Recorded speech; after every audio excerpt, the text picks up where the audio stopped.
नमस्कार। आप लोगों को कुछ तकनीकी समस्या आई, मैं इसी क्लास को वीडियो के जरिए आप लोग तक मैं पहुंचाऊंगा। आज अल्कोहल, फिनॉल तथा ईथर चैप्टर्स के कुछ रिएक्शन मैकेनिज्म टॉपिक लेकर के आए हैं और जिसमें पहला क्वेश्चन है कैसे प्राप्त करेंगे।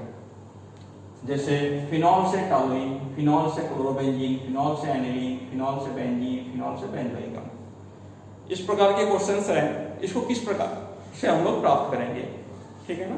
तो अभी हमने आपको कुछ क्वेश्चंस दिखाए भी थे, लेकिन इस वीडियो में मैं बिना कट किए हुए शुरू से ही फिर से समझा रहा हूँ आपको। तो पहला क्वेश्चन है कि फिनॉल से टॉलुइन कैसे बनाएंगे, ठीक है। तो फिनॉल सब लोग आप लोग जानते हो कि फिनॉल क्या है, बेंजीन रिंग के ऊपर OH समूह को हम क्या कहते हैं, फिनॉल। फिनॉल को अगर जिंक चूर्ण के साथ गर्म कर दिया जाए तो क्या बन जाएगा, बेंजीन, ठीक है। ये आप लोग क्वेश्चन पढ़ चुके हो। और बेंजीन की अगर हम फिनाइल का प्रतिक्रिया मैथिल क्लोराइड के साथ AlCl3 की उपस्थिति में करा दे तो क्या बन जाएगा, टॉलुइन। क्या बन जाएगा, टॉलुइन। ये आपका सूत्र है। देखने में तो बहुत आसान लगता है, लेकिन जो अननोन स्टूडेंट्स हैं, जो पहली बार क्वेश्चंस को करने जाते हैं, तो उनके लिए प्रॉब्लम आते हैं कि हम कहां से स्टार्ट करें। केवल रिएक्शंस आपको देने हैं, आपको बीच के कोई भी स्टेप्स देने की आवश्यकता नहीं है, ठीक है ना। तो ये टॉलुइन बन गया, याद रहेगा। अगला क्वेश्चन है कि फिनॉल से क्लोरोबेंजीन कैसे बनाएंगे। तो फिनॉल का सूत्र क्लियर हो गया सब लोगों को। फिनॉल की क्रिया अगर अमोनिया के साथ NH3 के साथ में निर्जल ZnCl2 की उपस्थिति में करा दिया जाए, ठीक है, तो ये सीधे सीधे एनिलीन बना देता है, NH2 समूह, ठीक है, प्लस H2O। आपको उसमें लिखने की आवश्यकता नहीं है, एनिलीन बन गया। क्या बन गया, एनिलीन।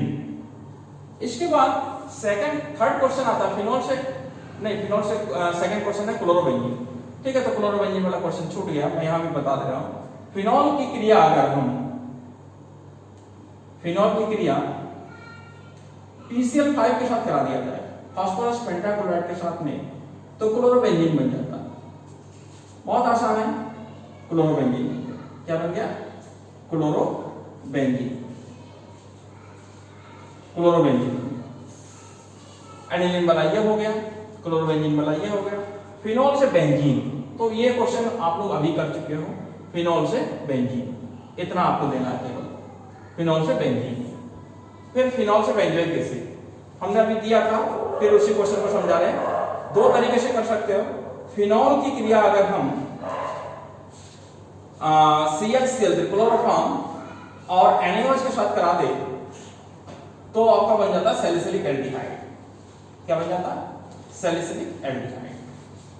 और सैलिसिलिक एल्डिहाइड को अगर जिंक चूर्ण के साथ गर्म कर दे तो बन जाता है बेंजल्डिहाइड। क्या बन जाता है, बेंजल्डिहाइड। ये OH समूह हट जाता है, जैसे यहां पे हटे, ठीक है। और इसका अगर ऑक्सीकरण करा दे K2Cr27 प्लस H2O4 के द्वारा, तो ये एल्डिहाइड समूह कार्बोक्सिल में बदल जाता है।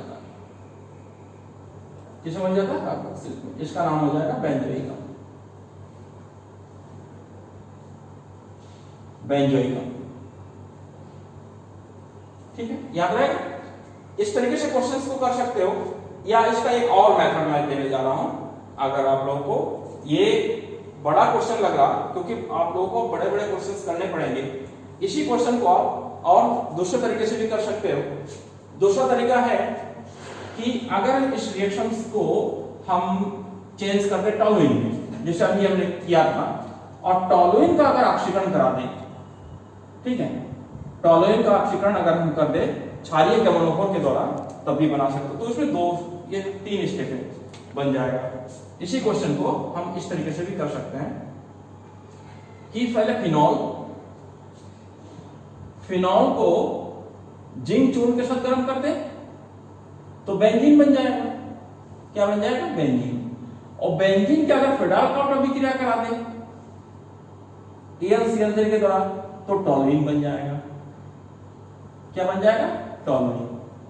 और टॉलुइन का अगर क्षारीय केंद्रों को, क्षारीय KOH की उपस्थिति में, या खाली क्षार लिख दो तब भी चलेगा, तो ये सीधे सीधे ये वाला समूह बेंजोइक अम्ल यानी कि कार्बोक्सिलिक ग्रुप में बदल जाएगा, तो बेंजोइक अम्ल बन जाएगा। तो इस तरीके से भी कर सकते हो, इस तरीके से भी कर सकते हो, ठीक है। बात यह है कि इसमें आपको कि जो फंक्शनल ग्रुप है उसका परिवर्तन मालूम होना चाहिए कि कौन सा फंक्शनल ग्रुप किसमें चेंज होगा, किसका यूज किया जाता है, ठीक है ना। अब अगला क्वेश्चन हम लेके आ रहे हैं, जैसे एक आइडेंटिफिकेशन टाइप का रिएक्शन है कि अगर फिनॉल की क्रिया अमोनिया के साथ निर्जल एल से तो हो गया रिएक्शन। फिर अगला एक और क्वेश्चन है,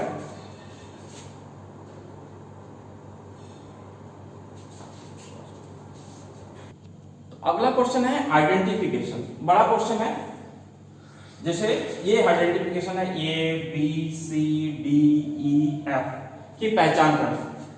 मैं इस तरीके के क्वेश्चन इसलिए देता हूं कि आपको एक ही रिएक्शंस में बहुत सारे कन्वर्जन आपको मालूम चल जाता है, तैयार हो जाता है, ठीक है, कि किस फंक्शनल ग्रुप का किसके साथ क्रिया कराने पर कौन सा फंक्शनल ग्रुप आ जाता है। तो इसमें पहला क्वेश्चन तो आपको सबको मालूम चल गया होगा क्योंकि 2-3 बार रिपीट हुआ। जब फिनॉल की क्रिया जिंक चूर्ण के साथ गर्म करते हैं तो फिनॉल को जिंक चूर्ण के साथ गर्म करने पर क्या प्राप्त होता है? बेंजीन। बहुत सिंपल है, बेंजीन बन गया। ये क्या है? बेंजीन। मैं लिख भी देता हूं नाम, तैयार हो जाएगा। बेंजीन को अगर हम नाइट्रीकरण कर दे, HNO3 के साथ एस्टोटोपर की उपस्थिति में क्रिया करा दे तो नाइट्रोबेंजीन बन जाता है। 11th में मैंने पढ़ाया था, ये नाइट्रोबेंजीन है। क्या नाम है? नाइट्रोबेंजीन। नाइट्रोबेंजीन का अगर ब्रोमीनीकरण कर दे, ब्रोमीन के साथ क्रिया करा दे तो नाइट्रो ग्रुप की उपस्थिति के कारण ऑर्थो और पैरा पर इलेक्ट्रॉन घनत्व कम हो जाता है और मेटा स्थान पर इलेक्ट्रॉन घनत्व बढ़ जाता है। तो जो इलेक्ट्रोफाइल बनता है तो वो कहां पर आता है? मेटा स्थान पर। ध्यान रखना, बहुत इंपॉर्टेंट पॉइंट है कि अक्सर हमने आप लोगों को पढ़ाया होगा ऑर्थो पैरा पर, लेकिन यहां पर मेटा स्थान पर ब्रोमीन आ जाएगा। मेटा ब्रोमो, इसका नाम है मेटा ब्रोमो नाइट्रोबेंजीन। नाइट्रोबेंजीन इसका नाम ये हो गया। अब इसका फिर H2/Pt यानी अपचयन हो जाएगा। क्या होगा? अपचयन, रिडक्शन हो जाएगा, अपचयन। तो जब अपचयन हो जाएगा तो इसका ना अपचयन नहीं होता, इसका अपचयन हो जाता है। तो जब इसका अपचयन होता है तो NO2 समूह किसमें बदल जाएगा? एमीन समूह में, ठीक है। यहां पर ब्रोमीन और इसका परिवर्तन NH2 समूह, ये मेटा ब्रोमो एनिलीन बन जाएगा। इसका नाम हो जाएगा मेटा ब्रोमो एनिलीन, ठीक है। क्रियात्मक समूह किस प्रकार से बदल रहा। अब इसका फिर HNO2 के साथ HCl की उपस्थिति में 0 से 5 डिग्री सेंटीग्रेड पर लिखा जाता है तो यह समूह डाइएजोनियम क्लोराइड में बदल जाता है। इसमें N++NCl बन जाता है, डाइएजोनियम क्लोराइड, और ये ऐसा ही रहेगा। और फिर अगर हम H2O के साथ क्रिया करा दे तो ये फिनॉल ग्रुप में बदल जाता है। ये भी बहुत बड़ा रिएक्शन होता है। ये F क्या बन जाता है? ये तो आपका E बन गया, ये है आपका D, और ये है आपका C, ये था आपका B, और F जो बन जाएगा वो ये समूह बदल जाएगा किसमें? फिनॉल ग्रुप में। ये फिनॉल ग्रुप में और ये Br है। देखिए फिनॉल से स्टार्ट किया था और फिर यहां पे फिनॉल ग्रुप ला दिया और ये बन गया F। फिनॉल ग्रुप से स्टार्ट किया था और अंत में भी फिनॉल ग्रुप आया, लेकिन यहां पे मेटा पोजीशन पे ब्रोमीन समूह लाने के लिए इतना कुछ करना पड़ा। क्यों? क्योंकि जब फिनॉल होता है, फिनॉल का अगर हम सीधे सीधे ब्रोमीनीकरण करा दे, बहुत इंपॉर्टेंट क्वेश्चन है, अगर कोई बच्चा इसमें रुचि रखता है तो वो उसको पूरी तरीके से समझ में आ जाएगा कि फिनॉल की उपस्थिति में मेटा स्थान पर ब्रोमीन लाना संभव नहीं है। क्यों?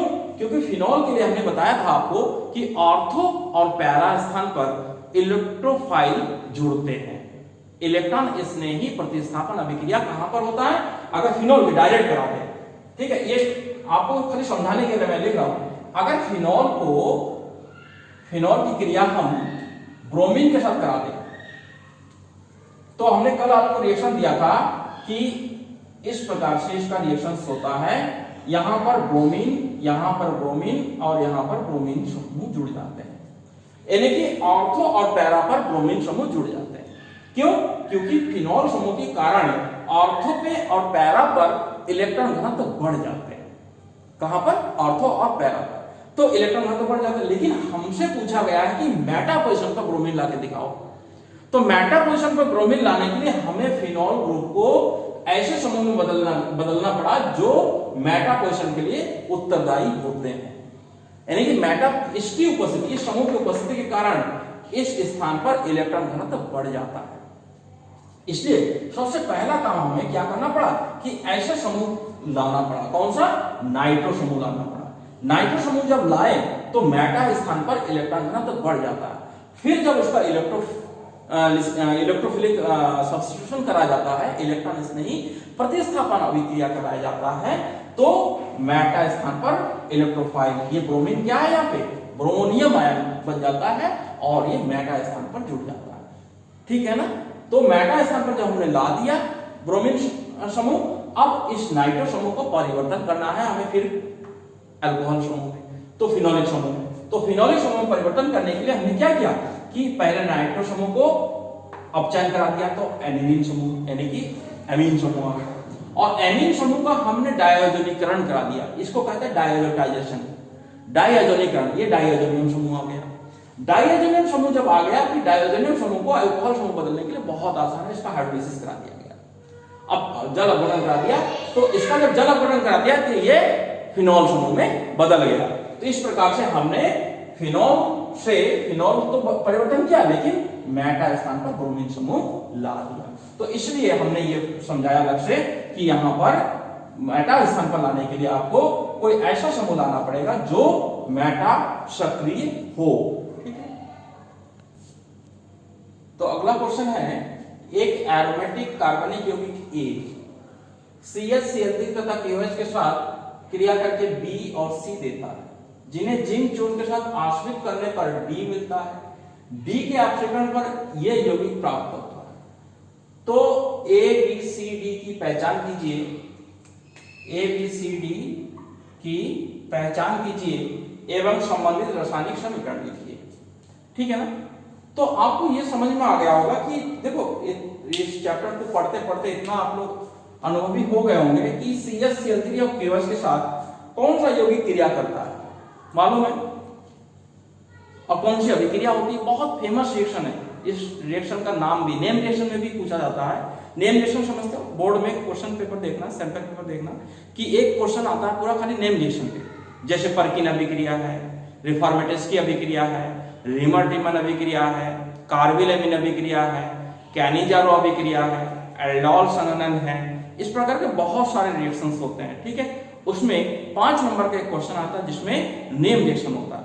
तो नेम रिएक्शन भी जानना जरूरी होता है कि रिएक्शन तो वही है, CH KOH के साथ रिमर-टिमन अभिक्रिया। तो पहले हम जान जाते हैं कि ये कौन सी अभिक्रिया है, रिमर-टिमन अभिक्रिया। तो रिमर-टिमन अभिक्रिया कौन देता है? फिनॉल देता है। ठीक है? तो फिनॉल के साथ में सबसे पहला क्वेश्चन आपका है, यौगिक A क्या है? फिनॉल है। फिनॉल का रासायनिक सूत्र होता है C6H5OH। ठीक है? ये फिनॉल है, यौगिक A।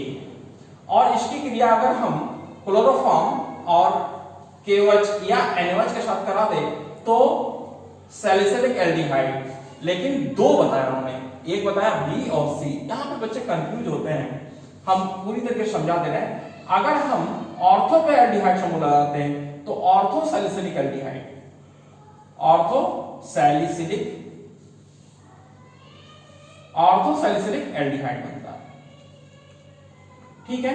और एक बनता है पैरा सैलिसिलिक एल्डिहाइड, दोनों समान मात्रा में बनते हैं, ऑर्थो सैलिसिलिक एल्डिहाइड और पैरा सैलिसिलिक एल्डिहाइड। ठीक है? ऑर्थो और पैरा, यानी कि ये B और एक C बन गया। अब इसकी क्रिया अगर हम जिंक चूर्ण के साथ करा दें, किसके साथ में? जिंक चूर्ण के साथ में। तो जिंक चूर्ण के साथ करने पर आप लोग जान गया हो, इतने सारे रिएक्शंस हमने कराया, तो कौन सा समूह यहां से रिमूव होगा? OH समूह। तो OH समूह अगर रिमूव हो जाएगा तो क्या बचेगा? आप चाहे ये करा दो चाहिए, दोनों में से सेम प्रोडक्ट बनेगा, क्या बनेगा, बेंजल्डिहाइड बन जाएगा। मान लो यहां पे हो गया बेंजल्डिहाइड बन गया, बेंजल्डिहाइड, ठीक है, बेंजल्डिहाइड बन गया। और इसी का एक रिएक्शन, इससे पिछला वाला जो क्वेश्चन हमने करवाया था कि बेंजल्डिहाइड का अगर ऑक्सीकरण यहां पे लिखा है, ये बनता है डी, इसका नाम क्या हो गया, इसका जिंक चूर्ण के साथ आचरण करने पर डी मिलता है, तो ये हो गया आपका डी। और डी का अगर ऑक्सीकरण करा दे, इन्होंने पूछा डी का अगर ऑक्सीकरण करा दे तो ये उत्पाद बनेगा। तो अगर इसका ऑक्सीकरण करा दिया जाए तो ऑक्सीकरण के लिए आप K2Cr2 या KMnO4 अम्लीय ले सकते हो।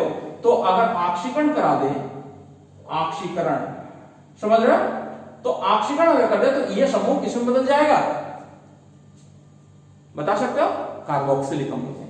तो कार्बोक्सिलिक अम्ल का सूत्र होता है ये एल्डिहाइड समूह COOH में, इसका नाम हो जाएगा बेंजोइक अम्ल। एक रिएक्शन हमने इससे पहले भी पढ़ाया था, बेंजोइक अम्ल, ठीक है। अब इसका सूत्र देखिए, सूत्र ये जो बताया है ये हमें टैली भी कराना है।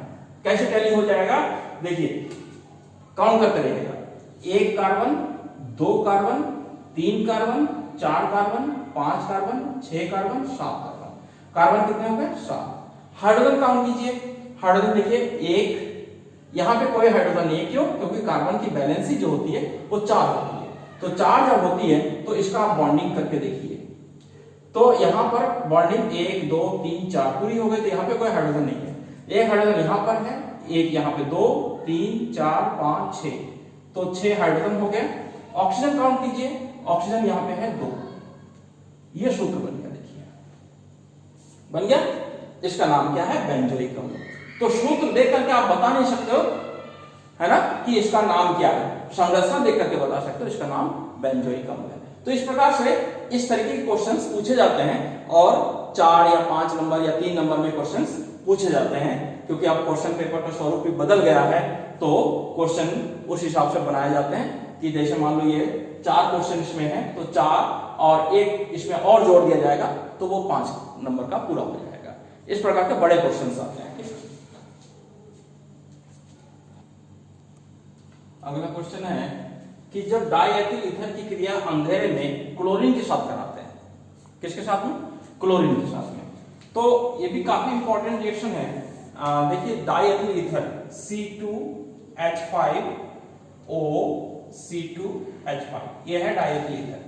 इसकी क्रिया जब अंधेरे में क्लोरीन के साथ कराते हैं, Cl2 के साथ कराते हैं, तो असल में यहां पर 2 कार्बन है, यहां पे भी 2 कार्बन है। तो पहला कार्बन है अल्फा और सेकंड कार्बन है बीटा। तो अल्फा कार्बन का जो हाइड्रोजन होता है, इसको हम डिटेल करके लिख दे रहे हैं, CH3 CH2O CH2 CH3, ये होता है, ठीक है। तो इस कार्बन को हम कहते हैं अल्फा कार्बन, चाहे इधर हो चाहे इधर, अल्फा कार्बन। तो इस कार्बन के हाइड्रोजन को प्रतिस्थापित कर देते हैं। तो देखिए पहले स्टेप में CH3 CHCl ऑर्थो, ये ऑक्सीजन CH2 CH3, ये एक बार में बन जाएगा। फिर सेकंड स्टेप में फिर जब होगा अंधेरे में ही क्लोरीन के साथ जब क्रिया करेगा, तो इधर वाला जो अल्फा कार्बन है इसको हटा देगा, CH3 CHClO CHCl और यहां पे CH3। तो ये अल्फा कॉमा अल्फा या alpha comma alpha dash dichloro ether, dichloro diethyl ether, ठीक है ना। तो इस प्रकार से ये वाला रिएक्शन काफी इंपॉर्टेंट हो जाता है। कई बार पूछा जाता है बोर्ड में कि जब डाइएथिल ईथर की क्रिया अंधेरे में क्लोरीन के साथ कराते हैं, तो आपका alpha comma alpha dash dichloro diethyl ether बन जाता है, ठीक है। फिर सेकंड क्वेश्चन इसमें आया, एथिल ब्रोमाइड की क्रिया सोडियम मेथॉक्साइड के साथ कराने पर क्या बनता है। ये भी बहुत इंपॉर्टेंट है। हमने जो वीडियो में ईथर टॉपिक पढ़ाया था, कवर किया था, उसमें ये रिएक्शन हमने पढ़ा रखा था। उसमें क्या होता है कि ये विलियमसन सिंथेसिस मेथड है, ईथर बनाने की विलियमसन सिंथेसिस मेथड है, और इसमें क्या बनता है, डाइएथिल ईथर बनता है कि एथिल ब्रोमाइड की क्रिया सोडियम एथॉक्साइड के साथ कराते हैं। एथिल ब्रोमाइड C2H5Br, ठीक है, प्लस सोडियम एथॉक्साइड NaOC2H5, इसको उल्टा लिखा हमने, एथिल और फिर O फिर Na, इसको कहते हैं सोडियम एथॉक्साइड। और सोडियम एथॉक्साइड की क्रिया जब कराते हैं तो इसमें NaBr अलग हो जाता और C2H5O C2H5 डाइएथिल ईथर बन जाता है। बहुत इंपॉर्टेंट रिएक्शन है ये, ईथर बनाने की एक महत्वपूर्ण विधि है, ठीक है, diethyl ether plus NaBr, diethyl ether बन गया। थर्ड क्वेश्चन दिया है कि एथिल अल्कोहल के आधिक्य को शांत सल्फ्यूरिक अम्ल के साथ 140 पे गर्म करते हैं तो क्या लगता है? मैंने कल या इससे पहले जो वीडियो दिया था उसमें भी मैंने बहुत जोर दे करके बताया था कि एथिल अल्कोहल की अगर सांद्र एस्टेनोफोर के साथ क्रिया कराते हैं तो दो प्रकार की क्रिया होती है। अगर 140 डिग्री सेंटीग्रेड पे कराते हैं तो डाइएथिल ईथर बनेगा, और अगर 160 से 170 पे कराते हैं तो एथिलीन बनेगा, ठीक है ना, याद होगा। तो ये वाला रिएक्शन भी बहुत इंपॉर्टेंट है कि जब हम डाइएथिल ईथर ये ईथर बनाने की प्रयोगशाला विधि भी है, अनवरत ईथरीकरण भी कहते हैं, कि अगर हम सीधे सीधे C2H5OH है ना in the presence of conc एस्टेनोफोर, सांद्र एस्टेनोफोर की उपस्थिति में अगर 140 डिग्री सेंटीग्रेड पे करा देते हैं तो ये सीधे सीधे आप बना सकते हो C2H5O C2H5, ये क्या बन गया, डाइएथिल ईथर प्लस H2O, ठीक है। ये ईथर बनाने की प्रयोगशाला विधि भी है, ये वाला रिएक्शन भी हो गया, ठीक है। अगर यहाँ पे हम 160 से 70 ले लेते हैं तो एथिलीन बन जाता है, याद रखना। अब अगला क्वेश्चन है, चौथा क्वेश्चन है, डाइएथिल ईथर को PCl5 के साथ क्रिया कराते हैं। ये असल में PCl5 के साथ इससे पहला एक हमने क्वेश्चन दिया है, फिनॉल में भी आया है। तो PCl5 हमेशा जो अल्कोहल ग्रुप होते हैं उसको प्रतिस्थापित कर देते हैं हैलोजन के द्वारा, याद रखना। लेकिन ईथर में भी वही लगभग अल्कोहल जैसा ही रिएक्शन होगा कि C2H5O C2H5 डाइएथिल ईथर है, when react with PCl5 phosphorus pentachloride, है ना, तो इसमें आपके बन जाएंगे C2H5 के दो अणु C2H5Cl के दो एथिल क्लोराइड बन जाएगा प्लस POCl3 बन जाएगा, POCl3 एथिल क्लोराइड बन गया, ये वाला रिएक्शन भी हो गया। फिर अगला क्वेश्चन आता है कि डाइएथिल ईथर को सांद्र HI के साथ क्रिया कराते हैं, किसके साथ में, डाइएथिल ईथर की क्रिया सांद्र HI हाइड्रो आयोडिक अम्ल, ठीक है ना, जैसा हाइड्रोक्लोरिक अम्ल होता है, हाइड्रोक्रोमिक अम्ल होता है, ऐसे ही HI को हाइड्रो आयोडिक अम्ल भी कहते हैं। क्या कहते हैं, हाइड्रो आयोडिक अम्ल। तो C2H5O C2H5 प्लस HI क्या है, HI हाइड्रो आयोडिक अम्ल के साथ आप गर्म करते हैं तो यहां पर आपके बन जाएंगे C2H5 के दो अणु, C2H5 के दो अणु, ये और ये, इसके साथ I प्लस H2O, यहां पे H2O आपका बनेगा, ये दो प्रकार की रिएक्शन हमने बताया था। अगर गर्म करते हैं तो C2H5I के दो अणु बन जाएंगे, और अगर गर्म नहीं करते हैं तो आपको ये दोनों रिएक्शन मैं एक साथ समझा देता हूं कि यहाँ पे C2H5I के दो अणु बन गए, और अगर गर्म नहीं करते हैं यहाँ पे दो अणु इसके लेने पड़ेंगे तो H2O निकल जाएगा, ठीक है। अगर हम गर्म ना करते सीधे सीधे लिख देते C2H5OH C2H5, और ठंडे में अगर HI के साथ क्रिया कराते हैं तो इसमें ऐसा होता, देखिए बहुत, इसलिए कहते हैं कि रसायन विज्ञान में आपको सतर्क बहुत रहना पड़ता है कि अगर यहाँ पे डेल्टा लिखना भूल गए, है ना, तो रिएक्शन बदल जाएगा, तो उसमें बन जाएगा C2H5I प्लस C2H5OH, ठंडे में, ये ठंडे में कराते, याद रखो ये ठंडे में अगर कराते तो ये बन जाएगा। तो यहाँ पे इसके साथ में हमने ये रिएक्शन भी जोड़ दिया जहां पे कहीं गलती ना हो। फिर एक रिएक्शन और लास्ट में रह गया कि डाइएथिल ईथर की क्रिया अगर एसिटिल क्लोराइड के साथ करा दी जाए, देखो एसिटिल क्लोराइड है, एसिटिक अम्ल है, कोई भी अगर डाइएथिल ईथर या अल्कोहल के साथ क्रिया करता है तो उसे हम कहते हैं एस्टरीकरण, एस्टरीफिकेशन, ठीक है। तो उसमें ये अल्कोहल जैसा व्यवहार करता है। यहां C2H5O C2H5 reacts with acetyl chloride CH3COCl, इसके साथ अगर कराते हैं तो यहां पर आपको जैसे रिएक्शन हमने अभी बताया आपको कि यहाँ पे एसिड जैसा व्यवहार करेगा और ये अल्कोहल जैसा व्यवहार करेगा, तो CH3COO C2H5 ये है एथिल एसीटेट, एस्टर बन जाएगा, एथिल एसीटेट, ठीक है, एथिल एसीटेट। और ये जो लास्ट में चाहे आप इधर से जोड़ लिए हो तो इसके साथ में जो बनेगा वो C2H5Cl, C2H5Cl एथिल ब्रोमाइड बन जाएगा। तो ये इस प्रकार के इस रिएक्शंस को पूरा करते हैं। अगला रिएक्शन है कोल्बे स्पिड अभिक्रिया। ये रिएक्शन बहुत महत्वपूर्ण है, ये रह रहता है इस चैप्टर में, शायद हमने कहीं पे बहुत ज्यादा डिस्कस नहीं किया, सामान्य रिएक्शन मैंने लिखा दिया होगा। तो अब इसी क्वेश्चन आंसर में इसको मैं आप लोगों के सामने क्लियर कर देना चाहता हूं कि किस प्रकार से कोल्बे स्पिड अभिक्रिया होती है। कोल्बे स्पिड अभिक्रिया में कई प्रकार से क्वेश्चन पूछा जाता है। अगर कंपटीशन में भी देखोगे कि कोल्बे स्पिड अभिक्रिया में फिनॉक्साइड आयन ज्यादा प्रेफर करते हैं रिएक्शन को। क्यों? फिनॉक्साइड आयन का सूत्र होता है इस प्रकार से, और इसमें लोन पेयर ऑफ इलेक्ट्रॉन्स होता है, ये होता है फिनॉक्साइड। जब ये रिएक्शन करता है कार्बन डाइऑक्साइड के साथ में, किसके साथ में? कार्बन डाइऑक्साइड के साथ में रिएक्शन करता है, तो यहां से ये इलेक्ट्रॉन इधर की ओर डाइवर्ट होता है और ये इधर आएगा आपका, जैसे यहां पे हाइड्रोजन परमाणु है, हर कार्बन का हाइड्रोजन परमाणु है, तो ये आपका जैसे इधर से चला गया तो इधर का ये रिएक्शन इधर होगा।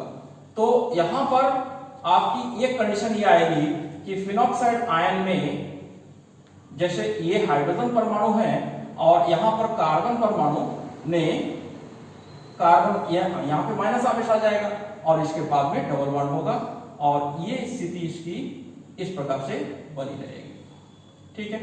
अब यहां से जैसे मान लो हाइड्रोजन का ट्रांसफर होगा तो क्या किधर की ओर जाएगा? हाइड्रोजन यहां से ट्रांसफर होगा के इसका डायरेक्शन इधर होगा। देखिए हाइड्रोजन का ट्रांसफर यहां पर होगा, तो जब यहां पर ट्रांसफर होगा तो इसकी स्थिति ऐसी होगी, ये आपका बॉन्ड कंप्लीट हो गया और यहां पर कार्बन ये जुड़ गया और कार्बन यहां पे ऋणात्मक आवेश, यहां पे डबल बॉन्ड, और ये अब हाइड्रोजन आयन का ट्रांसफर जब होगा, सपोज यहां पे जब फिनॉक्साइड आयन बना होगा तो निश्चित रूप से उसमें एक प्रोटॉन निकल गया होगा। वही प्रोटॉन का जब स्थानांतरण होगा, ट्रांसफर होगा, स्थानांतरण जब होगा तो आप समझ सकते हो जहां पे माइनस आवेश है वहां आकर के ये जुड़ जाएगा, ठीक है। ये आपका COH और ये डबल बॉन्ड है, नहीं इसको हम अलग से लिख देते हैं, अगर नहीं समझ में आ रहा तो यहां पे लिख लीजिए, ये बॉन्ड बन गया आपका, ये कंप्लीट हो गया और ये आपका डबल बॉन्ड है यहां पर OH, ठीक है। तो यह बन गया सैलिसिलिक अम्ल, सैलिसिलिक अम्ल। तो आज का एपिसोड हम यहीं पे समाप्त करते हैं और फिर और अगला जो चैप्टर्स है उसको इसके बाद, क्योंकि इसके क्वेश्चन आंसर लगभग समाप्त हो गए हैं और अगर आपको मन में कोई क्वेश्चन आता है तो पूछ लीजिएगा। तो इसके नेक्स्ट एपिसोड एल्डिहाइड कीटोन्स में आप लोगों को